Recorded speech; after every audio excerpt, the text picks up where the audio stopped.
Praise the Lord. హల్లెలూయా.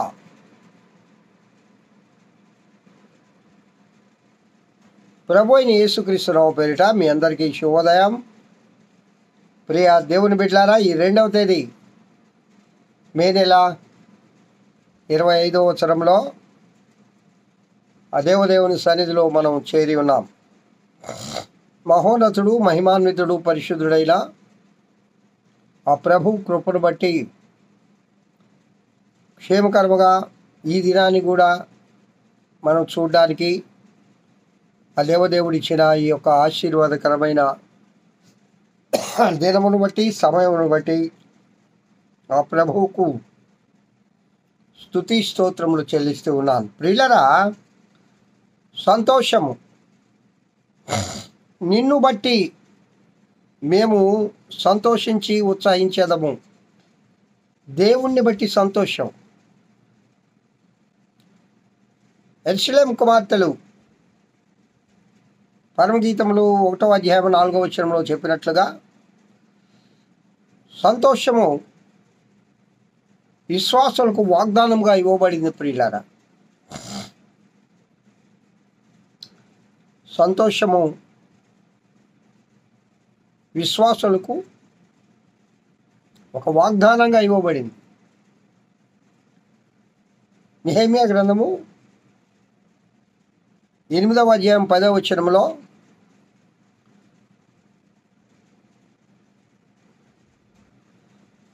మీరు దుఃఖపడకుడి,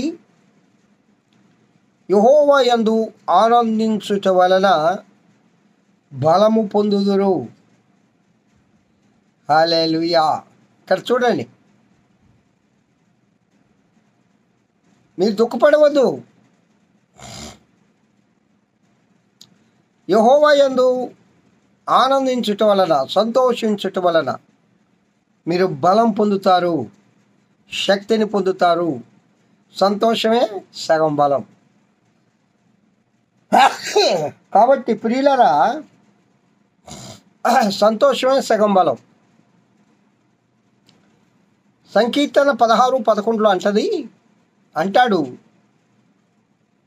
కీర్తనాకారుడు, ఎవరయ్యా ఆయనంటే దావీదయ్యా,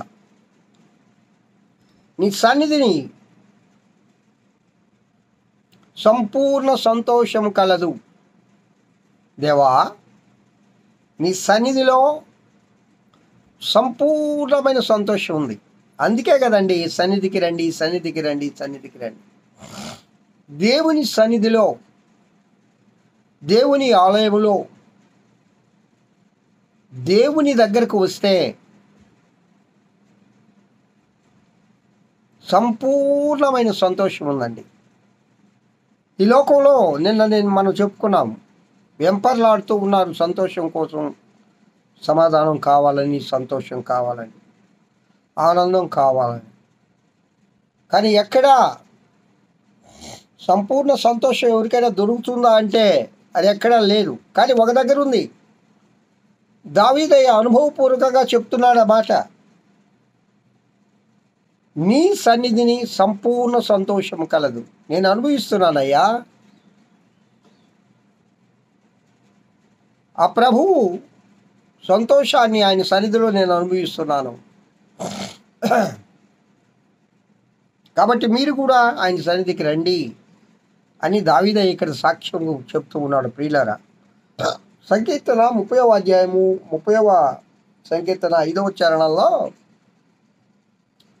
ఆయన కోపము నిమిషం మాత్రముండును, ఆయన దయ ఆయుష్కాలమంతా నిల్చును.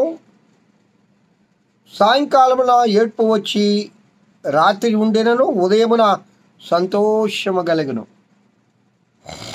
సుఖదుఖాలు అనేవి సాయంకాలము, ఉదయము, రాత్రి, ఉదయం లాంటివి. ఒక రాత్రి సుఖం దుఃఖం అయితే ఉదయకాలంలో సంతోషం కలుగుతుంది. ఒక ఉదయం అంతా దుఃఖమైతే రాత్రికాల సమయంలో సంతోషం కలుగుతుంది. ఎందుకనగా నా ప్రభు కృప ఆయుష్కాలమంతా మన పట్ల ఉంటుంది. ప్రియులారా, ఆయన కోపం నిమిషం మాత్రమే ఉంటుంది. ఇంత గొప్ప మాట, నాకు ఇష్టమైన మాట దేవుని గ్రంథాలు. దేవుని కోపం నిమిషమే ఉంటుంది. మానవులైతే రోజులు రోజులు కోపం రాకుండా ఎవరికి ఉంటుందండి? కానీ వెంటనే మర్చిపోవాలా, వెంటనే ప్రేమించాలా. అందుకే కోపపడుడి కానీ పాపం చేయకుడి అన్నాడు ఇది బైబిల్ గ్రంథంలో.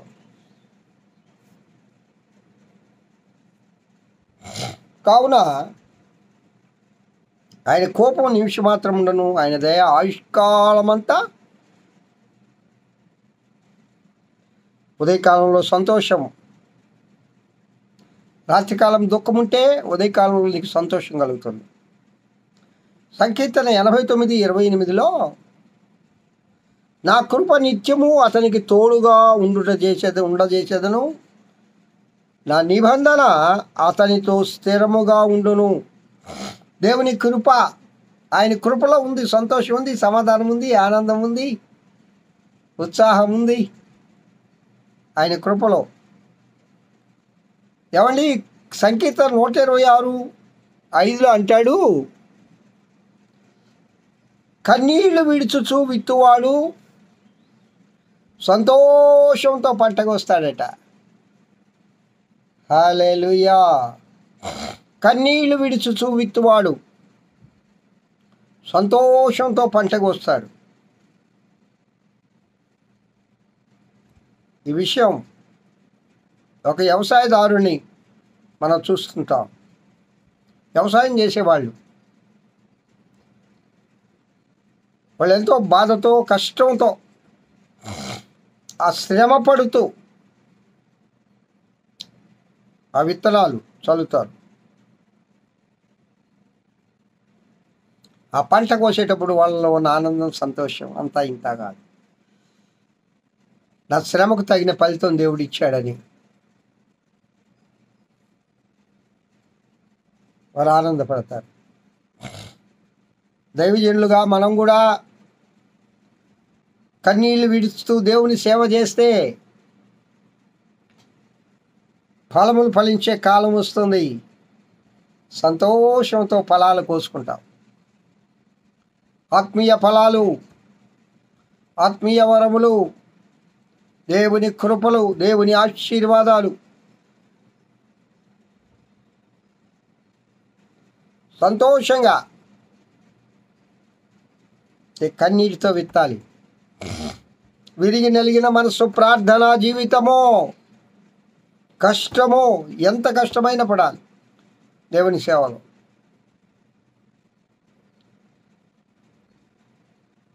సంకీర్తన 132:16లో ప్రియులారా, దాని యాజకులకు రక్షణ వస్త్రముగా ధరింపజేసేదను, దానిలోని భక్తులు బిగ్గరగా ఆనందగానము చేయుదురు. హల్లెలూయా. దానిలోని భక్తులు బిగ్గరగా ఆనందగానం చేస్తారు. 132వ సంకీర్తన 16వ చరణం. ఆనందగానం. లోకంలో మనబా ఎక్కడుంది ఆనందం? ఎక్కడుంది సంతోషం? దేవుని సన్నిధిలో సంపూర్ణ సంతోషం ఉందని దావీదు అంటాడు. రండి, దేవుడు అంటాడు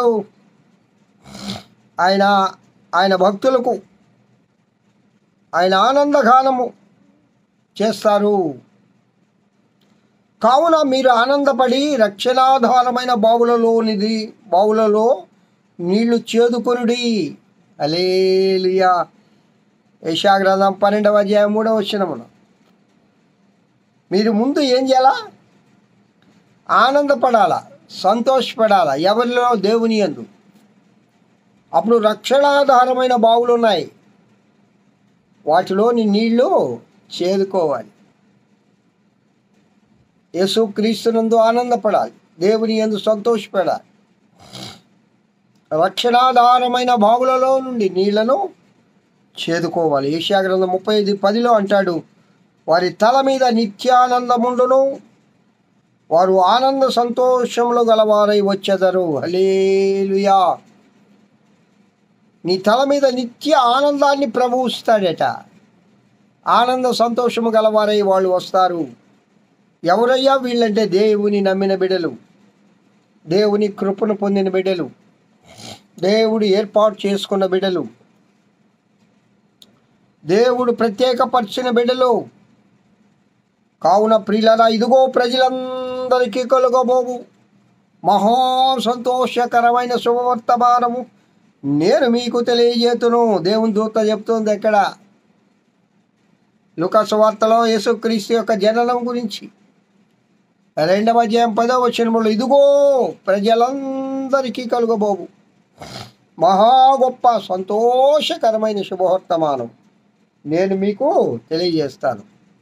చివరిగా యోహాను సువార్త 15వ అధ్యాయం 11వ వచనంలో, మీ యందు నా సంతోషము ఉండవలనని, సంతోషము పరిపూర్ణము కావాలని ఇలాగూ చెప్పుచూ ఉన్నాను. దేవుని యందు మన సంతోషం పరిపూర్ణం కావాలి. కావున ప్రియులరా, సంతోషము విశ్వాసులకు ఒక వరం లాంటిది, ఒక వాగ్దానం అది. కాబట్టి దేవునిలో ఆనందం, దేవునిలో సంతోషం ఉంది. ఆయనను వెంబడిస్తూ ఆయన కృపను పొందుదుము గాక. హల్లెలూయా. దేవుడి వాక్యం దీవించి ఆశీర్వదించను గాక. ప్రార్థిద్దాము. మహోన్నతుడా స్తోత్రం. ఈ వాక్యం వింటున్న బిడ్డలందరినీ దీవించి ఆశీర్వదించమని యేసు నామమున పెట్టి వేడుకొంచున్నాను తండ్రి. ఆమేన్. తండ్రి అయిన దేవుడి నుండి, కుమారుడైన యేసుక్రీస్తు నుండి, పరిశుద్ధాత్మ అన్యోన్య నిత్య సహవాసం వాక్యం ఇచ్చిన వీళ్ళందరికీ నీ సర్వలోక పరిశుద్ధులకు సార్వత్రిక సంఘాన్ని ఇప్పుడు ఎల్లప్పుడు సదాకాలం తోడైండి నడిపింపబడును గాక. Amen. Amen. Praise the Lord. Have a good day. ఈ దినమంతా ఆ దేవదేవుని కృపాక్షేమములే మీ వెంట వచ్చునుగాక. హల్లెలూయా.